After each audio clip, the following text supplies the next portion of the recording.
Hello and welcome to another episode of Slice and Dice. In this episode, we are joined by two of our lovely team members once again. We have Dan, the senior SEO specialist at ClickSlice.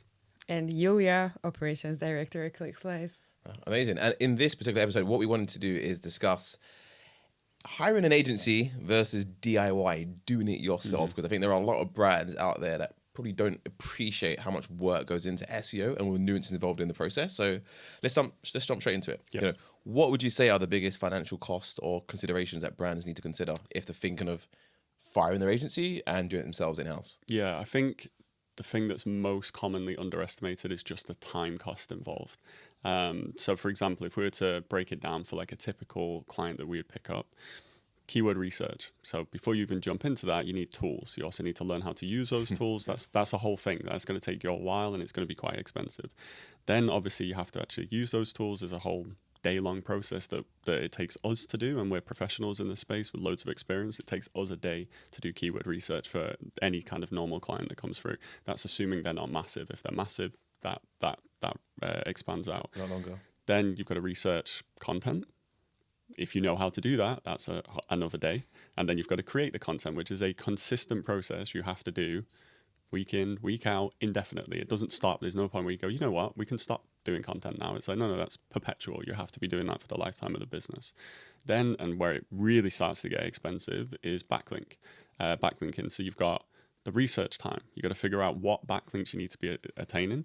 Then you've got to set up the infrastructure to allow you to outreach, to do Sending emails, right? Sending emails. SPF, DKIM, DMARC. You can't be sending those off your normal email domain, because if you get any kind of reports, which is common, you'll get blacklisted and then your main email goes down, and that's a whole other thing that you have to fix.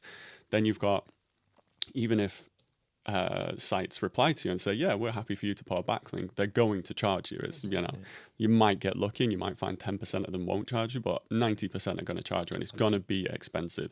The more competitive the space, the more expensive those backlinks. So then on top of all of those costs, you then have the website. Maintaining the website is a full-time job that, we have multiple developers in-house that handle this day to day, because things go wrong. I mean, particularly WordPress sites, plugins update that you don't own, they can crash your whole site. You have it. It's fairly common, not like a problem we deal with like week to week, but month to month there'll be one client site that has some kind of critical failure on a plugin, and we have to go in and fix it for them.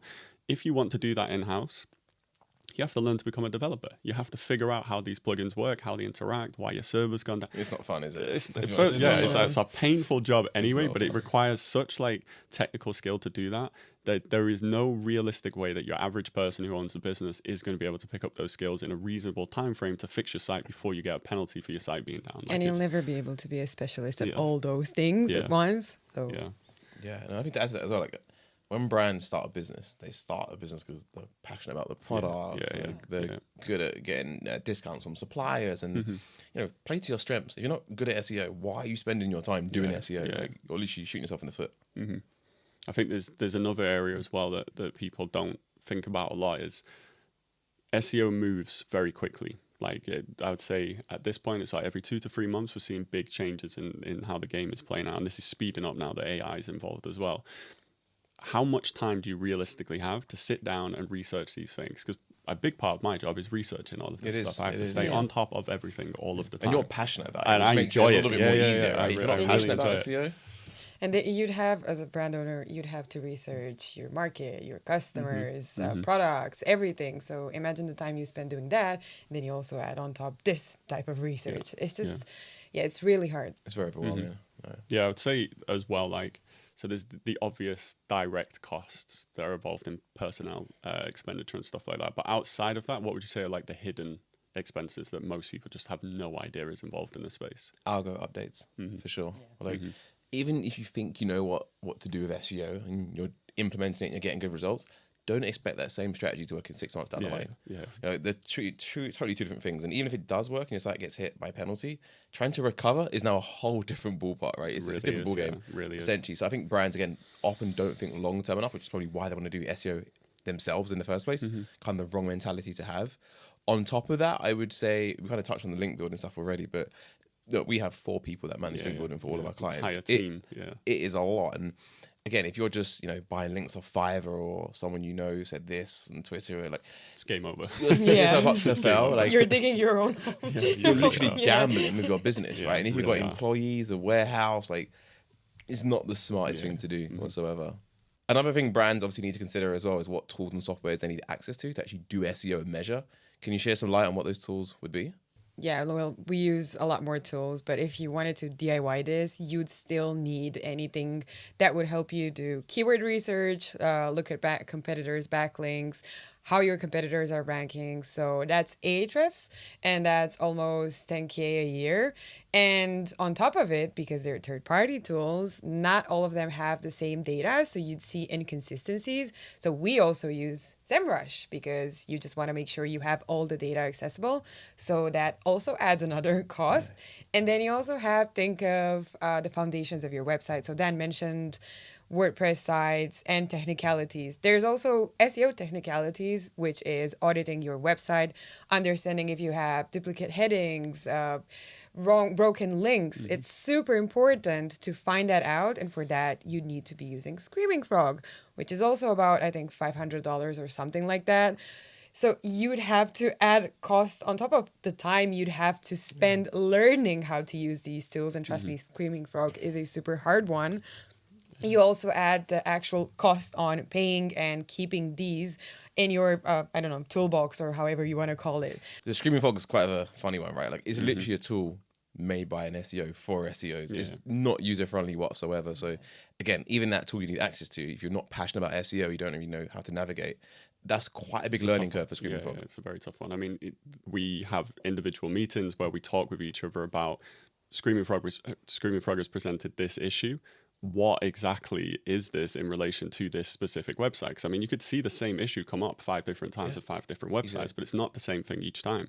So that in and of itself requires years of experience just to get to the point where you can go, hey, this is something unusual. How do we resolve this? And then there's the time that goes into resolving it.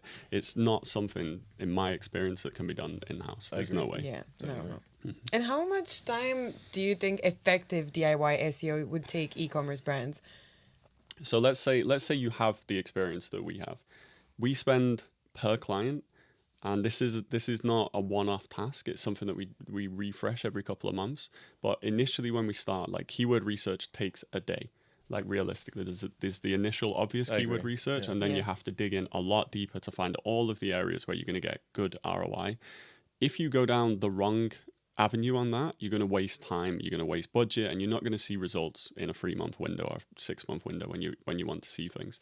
So that single process, which is the start, that's before you've done any application, you've not delivered anything, that one thing takes a day in the hands of specialists who do this every day.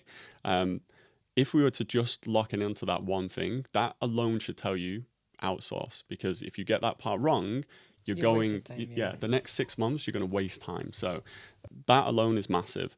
Then on top of that, let's say you did get the keyword research right, which is 50-50 in the hands of an intelligent person. If you've got the keyword research right, you then have to actually research what type of content is currently working, why it's working, that requires a lot of skill. And then you have to not just do it once, you have to do it repeatedly every single week, every single month, just indefinitely. There's no end to it. I'd also add there's a bit of pattern recognition, which you get with experience. And as a newbie, that takes years to build and recognize specific things. Yeah, it really does. And on the pattern recognition front, jump into the backlink space. So now you're not just looking at your content, and because content's relatively obvious. You can look at something and be like, this read well, I think I just need to replicate like black that. and white. Yeah. When you go into the backlink space, what you're looking at is basically spreadsheets of these sites are linking to these pages. Then you have to go into each individual site and figure out, is this good, is this bad? And then inside of that activity alone, you have to do quick analysis of each one of these sites. That's just to identify whether or not you want to even speak to those people. Never mind speaking to them, spending the money, spending the time, making sure they've set the link up correctly, they've not put no follow tags on. Like, there's so much that goes into that single activity, so much so, like you said, like, we have a department of people that only do that. They don't do any other area of SEO, just backlinking. Then, and this is the part where in my mind, it's like, it's not an accessible thing for anyone without an access to a good development team. And even within that, there's a lot of nuance. But the moment you have technical problems, the time that it takes to diagnose, resolve, and then apply the fixes and check the fixes, but like that's something that we sometimes outsource because it's that complicated. It's just something that most people cannot do. You require very, very specialized skills to do that. And checking that it's done correctly, because you would have to know how to check That's that. another role. Yeah. You need to be very experienced to check. Yeah, absolutely. Exactly. Absolutely. But what would you say is the opportunity cost for businesses doing this instead of focusing on other parts? Yeah, I mean, ultimately, the main activity of any business is sales. Anytime you're detracting away from that, especially as a business owner in like the first couple of years of a business, you're losing business. Yeah. So if you're spending your time watching YouTube videos to figure out how to do SEO, like while that's very commendable that you're trying to do that, you're detracting away from the activity that's making you money. SEO is a longer term marketing channel. It takes a few months to start getting traction, and then it takes a couple of years before it truly hits its kind of like fruition point. In all of that time that you spend to get it to that point, you detract. Gotten to the already. It's a huge one. I mean, you have to think like agencies exist, and they exist for a reason, because this kind of activity does not play well in-house or trying to do it DIY for the most part. Like there is so much that goes into it. The problem is, and this is where most people get, I guess, kind of disheartened with the field, there is a lot of charlatans in this field. A lot. Because 99%. Well, I know 99%. Literally, I don't want to take any shots like that. But I won't name anyone, but 99%. Yeah, it's really bad, and unfortunately, that creates a slightly uphill battle for us. But fortunately for us, like the brand is there, you can search who we are. It's very, very clear that we can do what we claim to do. Whereas a lot of people, they exist, they claim they can do it, and they may have done it 2 or 3 years ago with one particular strategy. That changed, they never adapted. Yeah, they fluked it once, and they're still trying to hit that. And ultimately, because it takes a long time for this stuff to come to fruition, they can string you along for a couple of months before you even realize or are even able to prove that what they said they're going to do, they can't do. By that point, you're 6 months behind. So, and you've got a 2-month notice period. or 12 months, as we've seen, which crazy, is right? absolutely insane. Yeah. Based on what we've said there, like what kind of level of knowledge or expertise, if you were thinking of bringing this in-house, would you be looking for? Like what kind of, I guess... well-rounded, right? Yeah. So I guess if I look at SEO, like my journey, look at your journeys, other senior guys at the agency, I think 5 years to do it yourself in-house. 5 years SEO knowledge. And I think it's not just having the knowledge, you want to have vast knowledge across content. Have you written content? Have you used Surfer? Have you done internal linking? Are you good at backlinks? Are you good at, using all these tools? Are you up to date of all the latest trends going on, right? And that's just one part of experience. I think the other part is also being clued up and knowing, I have 2 things. You need to have a good network, so people you can trust to give you information that's not available online, because most of us know things that we don't share online because our other agencies can obviously take them and win with them as well, right? A lot of the stuff we do is testing, especially with our new AEO service. We test it a lot before we rolled it out. And then the other half of that is if you don't have that network that you can access, the biggest people in the country or globally, whatever, is knowing who to follow for SEO advice. Because as you said, there are a lot of people out there that are putting out misinformation, saying the wrong things. I've literally lost count the amount of times I've gone onto LinkedIn and I've seen someone post something and then 4 months later they're saying the opposite and just contradict themselves. And it is what it is. Whatever suits their agenda or what service they're selling is what they push. So I think, just understanding that, which again takes time, and you won't know who to follow unless you actually implement what they say. Yeah, absolutely. And truly, you don't really know something until you teach it. And I found out that myself single-handedly by making lots of courses, over 20 courses on Udemy, right? I mean, it's the highest rated SEO course on the platform. The knowledge I have is run through the agency. You guys bring your own kind of assets and USPs to the agency as well, of course. So ultimately, there's a lot to consider, and if you think you can just fire agency and do it yourself, use ChatGPT to write blogs, buy links of Fiverr, you are making probably the biggest mistake of your life that you're going to regret and will never forgive yourself. Because once you burn your domain by doing shady tactics, it's very hard to bounce back. I guess an analogy is like you cheat on your girlfriend and then you get back together, you want to rebuild trust. It doesn't happen overnight. Like it's months, years. And it's the same thing with Google, right? You're essentially cheating on Google. You're doing things it doesn't agree with. So Yulia, like how does the learning curve for DIY SEO impact the time to results? I guess it varies quite a bit, right? Yeah, but it's massive. So just for context, when I hire a specialist at our agency, they need to have minimum 5 years experience. So the time it would take you to learn everything to really understand it is enormous anyways. And imagine that yourself, you don't have access. Even if you learn SEO, you still don't have access to so many industries and businesses to actually get into it and understand how it actually works. And SEO takes, I'd say, 6 to 9 months to see results and actually generate traction on sales and leads. So the time it would take you to learn it is far more than that. Yeah. So you would be a lot better spending time on what you know best, researching your, I don't know, customers, your market, and let someone else handle your SEO, because they would generate results much quicker than you would. It would take you a lot longer than we would take to generate results just to learn it. So yeah, it's massive, massive. And I'd say, since we're on this, probably everyone's wondering, okay, so DIY takes too long, Not for me. but what's the cost of an agency handling it for you? So it varies on the scope of the campaign, what you want to target, and also how aggressive you want to be in your approach as well. So quite a few different variables. I would say, to give a ballpark figure out there for the brands that are listening and watching, I would say to do SEO properly for an e-commerce brand, bearing in mind you're targeting a keyword nationally, you're not just targeting a local area, you're looking around about £2,500 per month. And that would increase quite a bit depending on the scope of the campaign. So ideally, you want to prioritize your resources. So when you're paying the agency, what are they doing with your funds? Are they spreading it across 50 different collections? That's not ideal. You're going to be Red spread. flag. You're going to be spread too thin. So you want to prioritize, and again, to even know where to prioritize, it's not just your AOV, it's not just how much stock you have in the warehouse, it's looking at the search volume for all of your different collections, looking at the keyword difficulty, it's then looking at your budget, can you afford to spend this? Should be more aggressive. A lot of clients are probably unrealistic with their expectations, We hear it all the time, on the leads I get that come through Calendly, right? It's like, I want results as quickly as possible, within reason, and my budget is no budget. It's guys, we can't help you. We can't help you. So yeah, 2,500 is a good starting point. Anything below that, I would personally, advise you to keep the money in your pocket, stack it up, and then when you've got a good war chest, then go out and enter the market again and hire someone that knows what they're doing, because you can't afford to gamble with your brand. Yeah, no, 100%. So, Yulia, there's probably quite a few different brands that are watching this video or listening, right? And they're thinking, right, I'm currently doing SEO myself, DIY. I know I need to hire an agency, but I don't know when to hire an agency. Can you share any light on when the right time would be for them to transition?